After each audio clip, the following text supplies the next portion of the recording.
Chase Sapphire Reserve annual fee going up, new benefits. I think we're going to debate on whether that's good or not. Maho Beach, Hyatt's new limits on transferred awards. All of that plus more coming up right now. Yeah, buddy.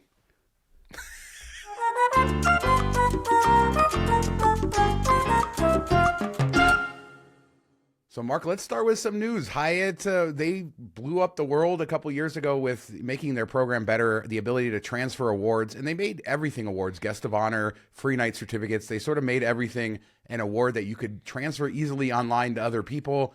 And now they're backtracking a little bit. They're putting a limit because I guess people were abusing it. Yeah, this is something we saw when guest of honor switched to where you earn it via nights versus once you get globalist, you just get unlimited guest of honors because people were abusing that, like selling out their globalist status. Hey, you want a guest of honor booking? Send me $50 or $25 or whatever it be, and I'll book it. And they could do it hundreds of times. So they went to this new system, and we thought that would naturally fix it. Where hey, you're getting you're only getting so many of these, so you can't abuse it. So they blocked it on that end, on the person giving things, but they never really blocked anything for the person receiving it. So that's where this is coming in. If there's anybody out there still buying these awards, because if you go to the chats or eBay or wherever the heck they're sold, you can get these from as many globalists as there are out there. So they put a limit that you can only get 10 transfers to you. I don't think it will be a problem for most people. I don't mind this at all. It should make it a bit easier to get your status perks when you're on property if people aren't just buying these for dirt cheap. And one of the nice things Hyatt did was they made the guest of honor award for the person giving it. You get a night credit when the person uses it. Yeah. And that incentivized people, I think, to sell them or to get rid of them in a way that maybe if they weren't getting that credit, they were worried a little bit less about it or doing that. And I totally agree. I think this is perfectly reasonable, 10 in a year. I can't imagine normal people using more than that. It gives you the ability to get, a decent amount and still do the benefits. And if you're using that many, I guess from Hyatt's perspective, they probably want you to become a globalist. They probably want you to actually spend some money and become part of their program. So I think this is a great middle ground. Yeah, and then we should specify this is like all awards combined, which Shawn talked about earlier. So if you're getting if you're buying free night certificates at a discount or trading points for like an expiring certain stuff, that will count against you too. So just be careful. I think realistically, most people need status 3 to 4 big trips a year where they're staying at a nice resort like a Baja Mar or somewhere in Hawaii where breakfast is super expensive. Regular stays where you're at a Hyatt place, Hyatt house, or you're not in a big city center. I don't think it's going to be as valuable. So just pick and choose where you use them if you are up near that top tier of the cap and be a little more strategic with it. Yeah, and I guess this is the point where we should say that selling things, all this sort of stuff is a violation of the terms of the program. So be, careful with that. Hyatt doesn't want you selling your awards. They want you to give them to friends and, in the spirit of all of that. So be careful with that as well, because technically you could get shut down or you could have an issue if you're selling these perks from your account. Yeah, that's, we see that with selling points and miles and all that stuff on airlines. People will book business class airlines for cheaper than they would pay cash for because they're just selling miles, and that eventually leads to shutdown. Hyatt hasn't been too strict about that, but I could see them cracking down with this change.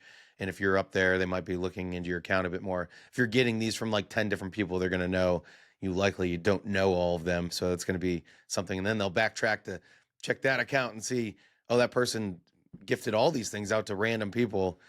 So it's definitely something to be cautious about. And the last thing we need from Hyatt is just let's move points pooling online, please. That would be amazing. So yeah, so we still want some stuff being able to combine awards. That's probably never going to happen. That's something they said that they don't want, but certainly happy with all these developments. And Hyatt, fairly reasonable when they act towards members compared to some other businesses that seem like they're against the members. Hyatt, having talked to their executives, they do seem to try to want this program to be great. And, when they're making these changes, they do tend to consider that. But at the end of the day, we always say this: be loyal, make sure that it all works out for you. Don't go chase status that doesn't work for you, especially in this case, if you do have friends and like you say, you only need it a couple times a year. Does it really make sense to earn it or to cozy up to people at meetups? Yeah, that's what I do. I need like 2 to 3 a year. Perfect. So the other bit of news is this rumor for Chase Sapphire Reserve. Dr. Accredit is where I saw it. I think it came from Reddit. And it's not confirmed by Chase, but it's very interesting. I saw you on Twitter saying that you thought this was terrible.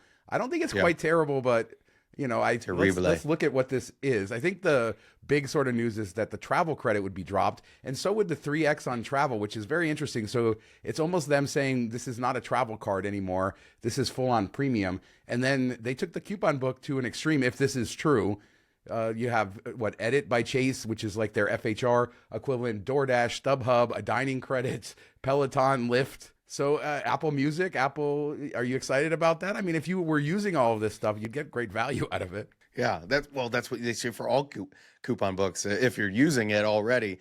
But what this is going to do is make people go and buy stuff that they wouldn't normally buy, and then think that they're getting value. Like, hey, I spent $750, but I got $1,000, so I really made $250. No, if you weren't going to buy something on StubHub, and maybe you can buy it as like a gift for friends or whatever. So you can finagle it a bit, but if like you were never using Apple Music, if you have an Android phone, and then you all of a sudden switch things around in your life to make it work and all that kind of stuff, like you're justifying it and it's not really there. I do wonder, since this is a rumor, is this more likely to be like maybe there's a Sapphire Reserve business card coming out and that's getting confused? It would seem to make a little bit more sense as that versus redoing the entire Sapphire Reserve card that's been fairly successful. I don't think it's made them a lot of money, but I do think it's been a successful card for them. This just seems like too over the top in changes to be a complete refresh. And one of the nicest things about the Sapphire Reserve is it has the best travel credit kind of in the business. It just automatically happens. You don't have to think about it. I usually run through my travel credit within the first month of the year or whatever it ends up being, depending on my status. But I don't have to think about it. I don't have to make sure I get it. It just comes right off. So this would be away with that. And then the annual fee, $795 compared to, what is it, $550 right now. So it used to be $450. I mean, so there's one other aspect to this rumor is that at $75,000 in spend, you'd be able to get a $500 Southwest credit, A-list status, diamond status with IHG, and then a $250 the shops credit. I have no idea what the shops is. I tried to try Googling the shops and see if you can figure out what that. I'm guessing that's a fancy high-end retailer or something, but I mean, that's also A-list status, diamond status with IHG for that spend. I could see that. I mean, that's a very easy way towards that, especially the A-list status, which you don't necessarily have the easiest path to elsewhere. I know, but wouldn't you be better off spending it on the Southwest cards? If you're going to do it, you wouldn't earn as many points potentially, but if you're going to do it, then you're earning towards the companion pass, which is more valuable. And then a Southwest gift card is, you can buy it 20% off fairly frequently at Sam's Club or Costco, or at least 15% off. So that's discounted. Like that's a $400 value versus a $500 value because you can replace it fairly easily for less. So I don't know. None of it is exciting to me. Nothing. There's not one thing that I'm like, okay, cool. StubHub is a terrible company. They screwed over everybody during COVID, would not give refunds, made them hold it as a StubHub credit, which I don't know how that was legal. So I would stay away from them if you possibly can too. So I'll be the counter. I can see the value here. I do agree that for a lot of people, there might be breakage, but people in this space, they like nice hotels. The $500 edit credit, $250 twice. I could see that actually being a full hotel night that you're getting Maybe twice. a toilet. With that. It's the edit. Well, you're not complaining about the Amex $200 credit. You now you hate a bathroom. The $300 dining credit via Sapphire Reserve tables. I assume that that's going to be pretty good. I haven't used Sapphire Reserve tables, but I'm assuming you're getting a credit with a restaurant you can make a reservation at. That's pretty good. Apple TV, if people are already paying for that. And just with those three things, I could see you getting there. The $25 a month DoorDash credit, Lyft credits, probably a little bit less usable. I think $25 DoorDash better than the 10 that you get now too, because I always have that 10, and then with all the fees and crap, it's not like I'm coming out ahead. At least 25 I could get an order in. I could see this making sense for me as somebody who holds the card, but it made it infinitely more complicated, and I agree. And anytime that the annual fee is $800, you really have to start thinking about things. What do you mean anytime? Do we even have an 800? Well, the platinum's getting close. We're pushing it up there. I mean, imagine back in the day when people freaked out over $500, and now we're up to $800. It's crazy. How long before one of these premium cards gets the $999 annual fee? Maybe Amex will push it next. Yeah, and they better come with like a $300K bonus. And that's the other thing. Do they stay with a crappy 60,000 point bonus, which back in the day was kind of interesting. Like Sapphire Preferred was 50K forever and ever. But now with all these 150, 250, we've even see 300,000 platinum offers targeted. It's like, you better be in the 150K range if you're charging $800 at a minimum to get this thing off the ground. Nobody's signing up for that at 60,000 points. That's a great point with Amex and comparing that, because Amex has been super aggressive with their signups. There are no lifetime language offers. So I think one of the reasons people hold a lot of platinum, certainly in this space, is because of the signup and the welcome offers, and it's offsetting the fee. And then you can get multiple of them. And so a lot of people have a lot of them. That's not really the case with Sapphire Reserve. You're not going to tend to get multiple of them. Certainly, you're not going to get multiple of them with a giant welcome offer, because you can only get one every 4 years in the Sapphire family. So it's not the same value proposition from being able to kind of rack up points like Amex Platinum. And I think that they have the advantage there. But if I had to stack this card against the Platinum head to head with all the credits and stuff, I think this card wins. Yeah, I mean, the problem with the Platinum is it's not useful really for spending. The Sapphire Reserve, I don't know if I like these changes. It seems less useful for spending, but it's still a little bit better. And you can just see that, okay, they get certain interchange fees for the way certain things code. And that's why they always lean towards airlines paying 4X or 5X and stuff like that, because I'm guessing the interline change fee is better than if you're just renting a car and stuff like that. So they can get bigger cut of that. They're kind of like covering their risk a little bit there by making these changes. So it's not just a wide open on all travel type of thing, which is a negative. Like, that made it easy. Anytime you do anything travel related with the insurance that the card had and the earning it had, you're like, just put it all on this card. Now you got to kind of like mental gymnastics that again, see if there's a better card for certain purchases if this change goes through, and then, you know, considering the insurance you get or don't get. I don't know. I will say, if I was considering doing this and I was a bank, I certainly would leak it to get the reaction from the wider community beyond their focus group. So any of this is subject to change. It's fun to talk about. But something else happened. You act like they do focus groups that know anything, because they come out with some stupid stuff.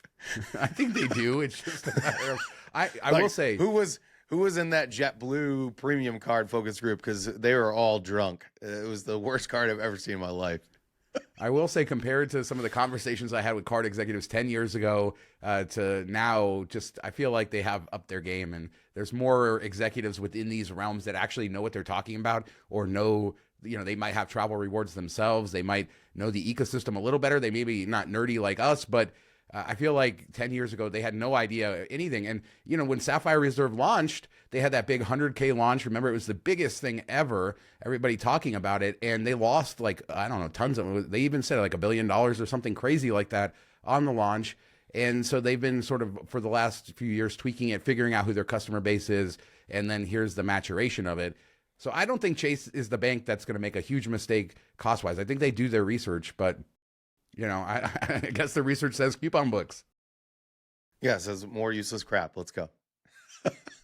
So one other thing that happened this week was the Real ID doomsday that was predicted. It felt a little like Y2K. Everybody was predicting that you'd have meltdowns at the airports. And I happened to be traveling that day. And I am one of those people who's in this weird position without a Real ID because of our DMV's nonsense here. I do have a global entry card, which it will work. And I didn't bring it with me on my trip, but that's a great tip for anybody with global entry. If you're stuck with me without a Real ID waiting for an appointment to get one, you can also bring your passport, which is what I did. And the point is, I was in Orlando and I was in Charlotte. And I'll talk about Charlotte in a minute, because I actually went out and went back through security to kind of see what was going on, because I was bored. But Orlando is like the worst airport for TSA. Well, we'll talk about the lounge thing in a minute. Let me go hang out with TSA for 30 to 45 minutes. I'm bored. Yeah, I mean, there wasn't a line, so it was like I knew I'd get right back through. And I wanted to see the renovations in Charlotte and some of the stuff that they've done to the airport. So that worked out. But the point is, Orlando's got to be one of the worst TSA airports ever. The lines weren't bad at all. You know, less than 30-minute waits there. I did clear. Every agent was trained on it. And even when I was flying back east before that, in the days leading up to it, everybody said, you know, make sure you have a Real ID. Every airport seems to have a process in place if you don't, for verifying you and stuff like that. It just seemed like everybody was prepared, and it was just a normal day at the airport. I asked one of the agents, he said about 20% of the people coming through are not having them, and they have a special line, and then they put you aside, and then they do the secondary verification. So I think they're handling it great. TSA gets a lot of crap, but as my experience, they did this as good as they could. Well, it's just stupid because they're like, you got to have it to fly. And then they're like, you know what? Just make sure you get it soon. Here's a pamphlet. Why weren't we doing that 6 months ago? Why weren't we like starting handing out pamphlets then and having a hard cutoff day? And we've rolled this out. Like they messed this up so bad where it was like, I think it was supposed to start in 2020, if I remember right. That's when I went and got my real ID because I was like, oh, all right, it's COVID. You can get, stuff online or set up an appointment. And then I'll go in there. It's a slotted time. It'll be a lot quicker, more efficient. There's only going to be like 5 people in there at any given time. No, it was still slow to go to the Secretary of State office and get that done. Like it still took an hour, even though there was like 4 people in there. It was great. It blew my mind. I think they just moved even more like sloths and what is that Zootopia movie? It was more like that. It was terrible. But so I've had it for a while. I told my wife, I'm like, you can better start bringing your passport. And she pulled out her ID and she had it. She didn't even realize she got it. But why weren't they just forcing it on everybody when you got a new ID? I even asked her when she got it like a year ago. I was like, did you check the box or whatever for real ID? She's like, I don't think so. So I thought she didn't have it. So yeah, the reason I don't have one in when I bought a car in 2020, they were doing real IDs and I had to wait months for an appointment. It was weird where normally you get 30 days to register a car, but in that time you got however much long it could take you to get in there. And I finally got an appointment to get in there and I was going to do my driver's license renewal at the same time and get a real ID. And then I had to bring the paperwork, did all of that. The day I was at the DMV, the machine was broken, the driver's license machine. And they said, you have two options. You can make an appointment to come back months from now, or you can just renew it by mail and get your, we'll use the same picture and then you don't get a real ID. And so that's what I did. So it's, like you said, the DMV efficiency. But yeah, it's good to see that. I think the reason they didn't hand out pamphlets, Mark, is they delayed this so many different times. I have to think the powers that be probably thought it was going to get delayed again. So they're like, we're not actually taking this seriously until it was like a week away. And then they realized, oh crap, this is actually happening. The other weird thing, how is it? Have you seen like in Nevada how it's denoted on the license, what they do to make it show that's real ID? Yeah, it says real ID in the top corner on it. So it just ours has like easy. a gold star, and some other things have like every state has something different. How is that going to work? If you're TSA, at least in the beginning, you're gonna be like, do they have like a flip book of all the different looks? Why couldn't we all just agree on putting real ID in red at the top or something and make it simple, uniform across the country? It's crazy. Hey, we got here finally. So it was a miracle to get a real ID actually implemented, whether it's good or bad. I don't know, but it just wasn't a big deal. So speaking of Charlotte and the lounge situation, I've been seeing more and more backlash against lounges. We've talked about it a little bit here and there. I personally, the lounges have almost no appeal to me when they're crowded and they're hectic and all of that sort of stuff, which brings me to Charlotte. So I'm landing in Charlotte for my connection last week. And I know that you can go into the Amex app. Oh, before I do that, I talked about the tip of getting your Priority Pass membership number from chatting and stuff like that. Well, I discovered in Charlotte that they actually now put it in the app. So if you go in the app to your account to the benefits, you can actually see your Priority Pass number there, activate it digitally, so you don't even need to chat with anybody. But anyway, I go in the app. I'm trying to get on the wait list as I'm taxing and stuff. Just keep getting error message after error message. Finally walk up to the lounge and there's like 8 million people outside. There's a line. The guy keeps telling scan a QR code. I'm like, it doesn't work. I do it like a few more times. It's still. So finally he puts me on the list. Won't tell me how long it is. I have about an hour connection. And then I'm like, well, what am I going to stand here in this busy food court with like 1 million people around? Or am I going to walk around the airport? And that's what I did. And then I ended up leaving security to go see the new renovated areas of Charlotte. I hadn't been there in a while. And it killed the hour pretty quickly. Like I said, lines were very low. So I knew I was able to get right back through security. And I didn't feel like I missed anything. That's the problem. And I think that's what people are realizing here is that when you go into these lounges and they're so over, if there's a wait list, that means you're going to get put into a corner, especially as a single person. They're going to squeeze you in somewhere. It's not relaxing. It's not fun. I get it. If you're drinking and you want a drink or two, I could see doing it for that. But as someone who used to be in these lounges when they were a great experience, I miss it. Yeah, I mean, when I was flying out to the West Coast, I flew through Phoenix both ways. On the way there, I got into the Centurion Lounge, but it was busy. Like you just had to kind of carve out a corner. I walked through the whole lounge just looking for like a seat somewhere. And I think the problem is they do a lot of like 4 tops and 2 tops, and there's a lot of single flyers, so it's not useful space or useful setup all the time. And I got a spot, had a little bit of breakfast food. It was nothing great. It was like a bagel and some potatoes, like whatever. Got a drink. I would discount that like $7 I saved if I would have gone to like McDonald's.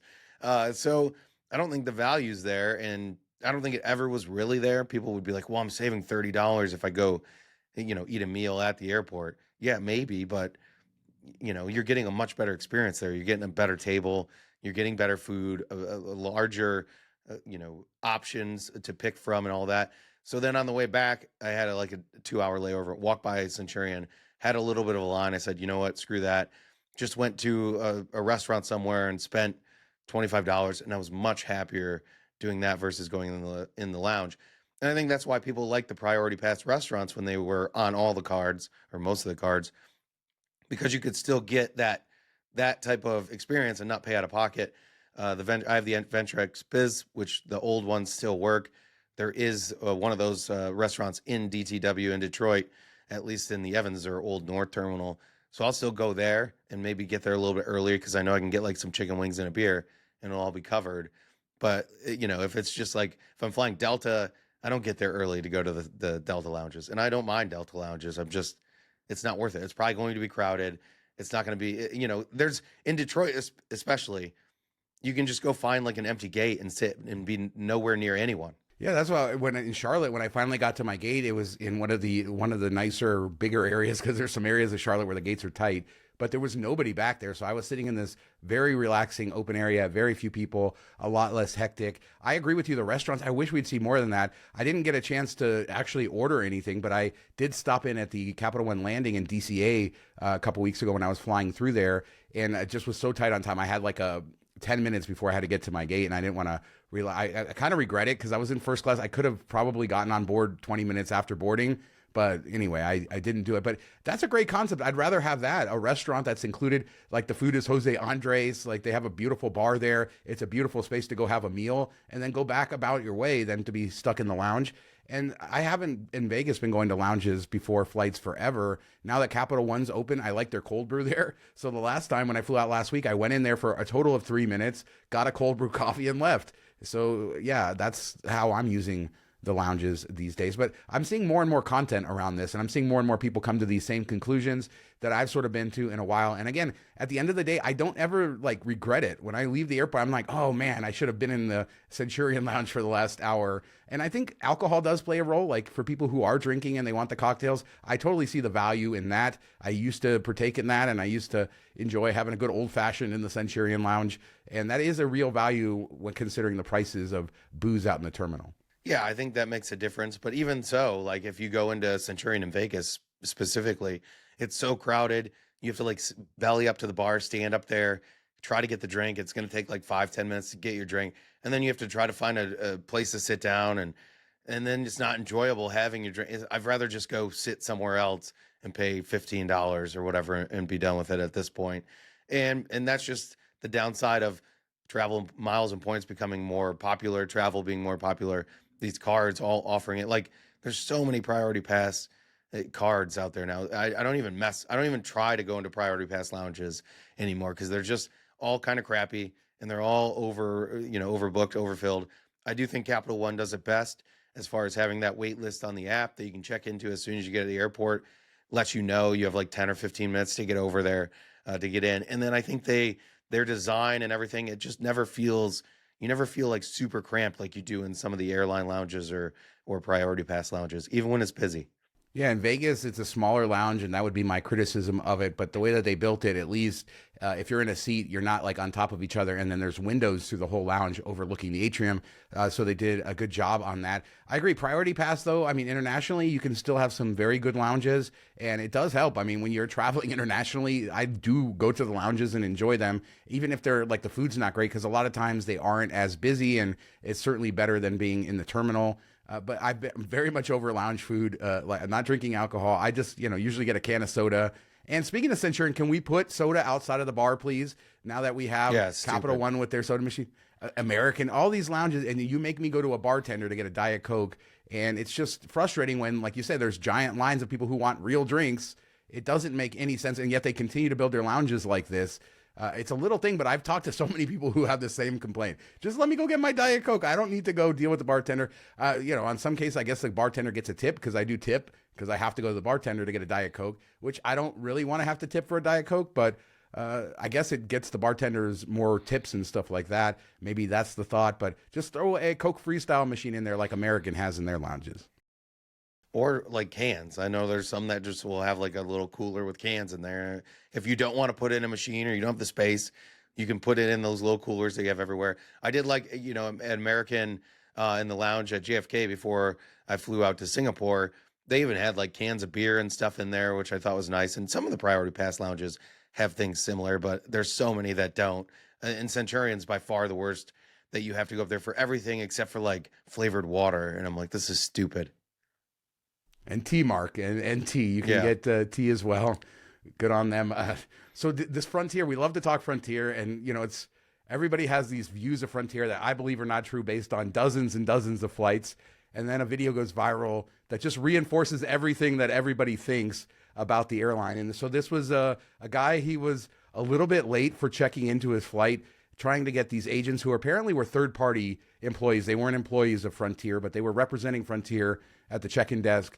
And instead of whatever your rules are, instead of trying to get this guy, now we don't know what he said before. He was calm in this video. Maybe he got nasty with them, but they take out their phones. They're filming the customer. They're giving him a hard time. And not only is this everything wrong with America these days, just in what world do you think that you can do that and keep your job? They were fired apparently, and they deserve that. Not for any other reason than your rules are your rules. And maybe the guy's being a jerk, but be better than that. That's your job. Be better than that. Make the experience better. And pulling and antagonizing customers by filming them is just wrong and rude. And I am one of the few people I hear in this space that will talk about that there is very little oversight for airline employees on planes. There's very little oversight. I've had flight attendants come at me, yet I've seen this time and time again. If a flight attendant makes a decision on an aircraft that affects a passenger, there is almost no oversight into whether they actually were right with that or not. I think flight attendants do an amazing job. Speaking of, I'll talk about flight attendants in a second, but yeah, what do you have to say about any of that? Yeah, I will say the desk agents, like where you're checking bags and stuff for Frontier, are always the worst of any airline that I've dealt with.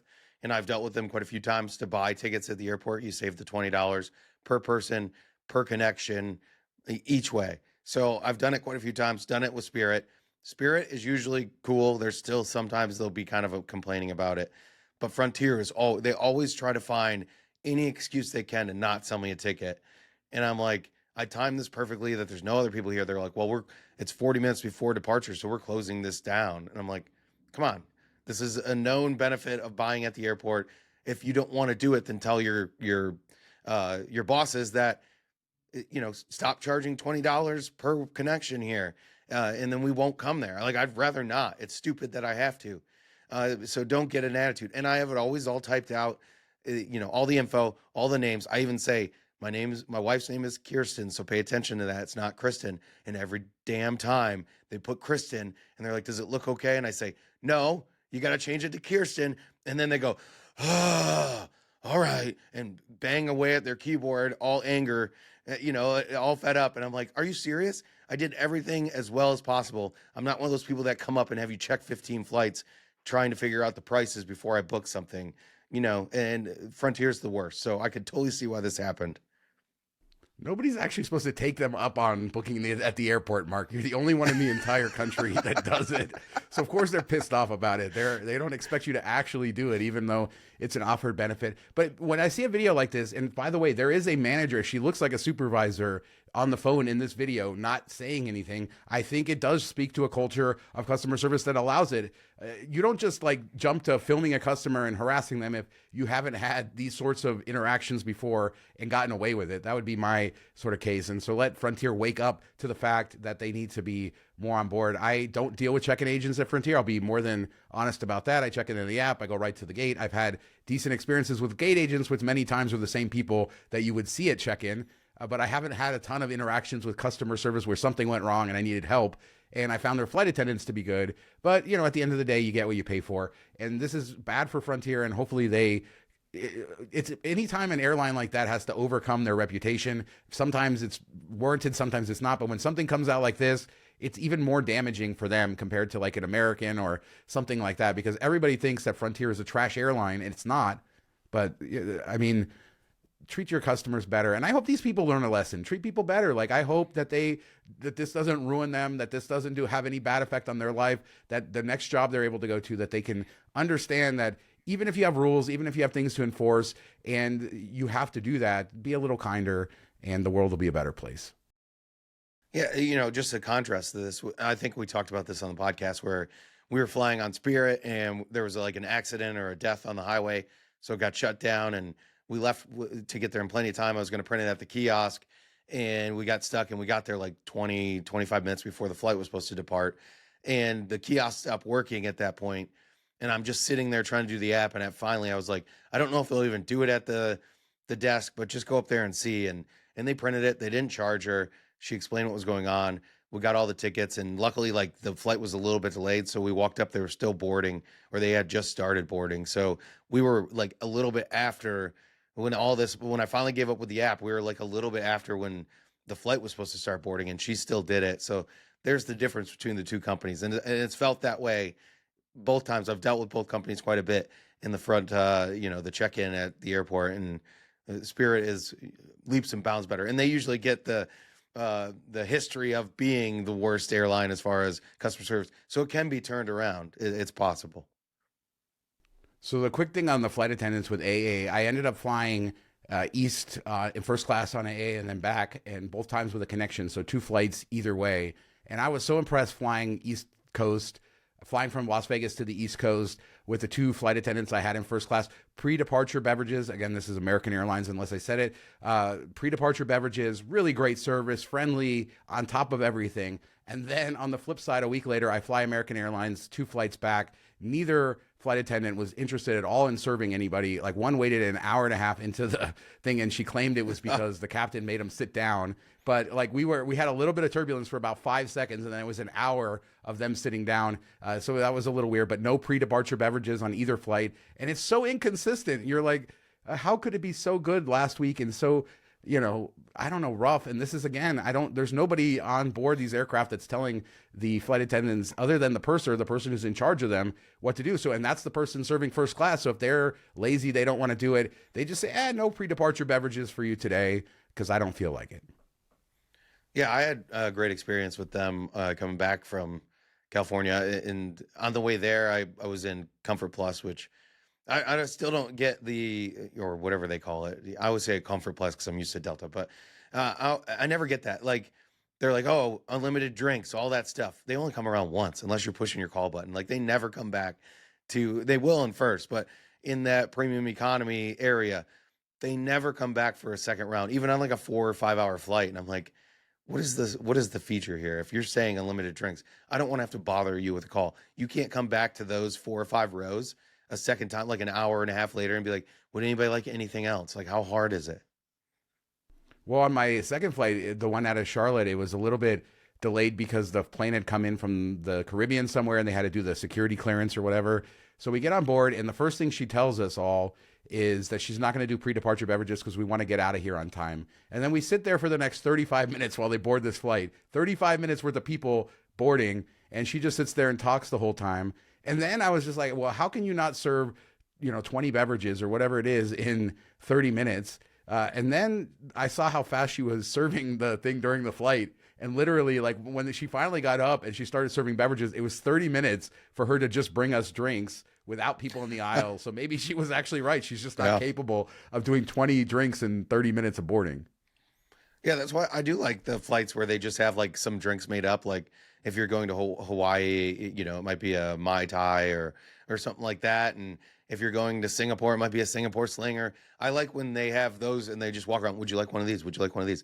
I think that gets it done. Maybe not everybody's going to grab it, but if you have like 6 of them, you're probably going to get rid of them. So I always thought that's a good idea, but it doesn't seem to happen domestically as much.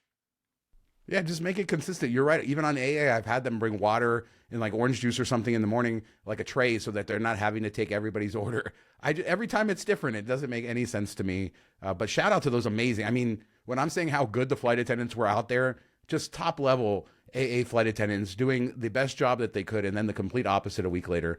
But I definitely appreciate the good service when I get it, and I wish I had their names. I could call them out right now. They were great. But Oh, one more thing. I don't think we ever talked about this. I was in premium economy going from California to Phoenix, and I just ordered a mimosa. That's usually my go-to if I'm going to have a drink early in the morning. And and this is the first time I've ever had this happen. She just brings out like a glass of orange juice, put into another empty cup, and then gave me like a little split of champagne and just set it down. She goes, "Here, you can do that." there you go. You can. I mean, you can. Well, I did. I ended up getting like 2 drinks out of it, so it worked out. But I've never had them bring me the actual bottle and just like set it down. I was like, "Oh, okay." Usually it's the cool flight attendants. I used to have that in AA, like you'd order, I used to like do rum and Diet Coke, like Bacardi or something. And then instead of doing that, they'd bring you like a can of Diet Coke and then bring you a couple of the mini bottles and give them to you. I always thought that was cool because, usually you're going to get one and then they get you 2. And then in their case, they don't have to come back as often. And, you already have that refill when you're ready because you got the full can of Diet Coke. So I don't mind that at all. But again, it's just so inconsistent. Like doesn't seemingly be anything enforced. I was able to open it without exploding everywhere like that one video we had. So let's end with this. Maho Beach, a place we've both been. This video just surfaced again. These videos surface all of the time of the beach that's right next to the runway in St. Martin. I've only been there for the day, but just a cool place to kind of hang out. And it really is neat to feel these jet engines. It's weird, though, that there's a road that runs through there with this big curb, and people have hit their head on that curb getting blown over. So when I did it, I stood in the sand. So that way, if you get blown back, you're just blown onto the beach and not onto like a concrete road. But I think we got to see a wide body, like an A330 during our stay there. So it was fun. I mean, those planes, it really is not a joke how powerful the blast is. Do you not get like jet fuel fumes, and do your ears not get it like exploded out? I don't know.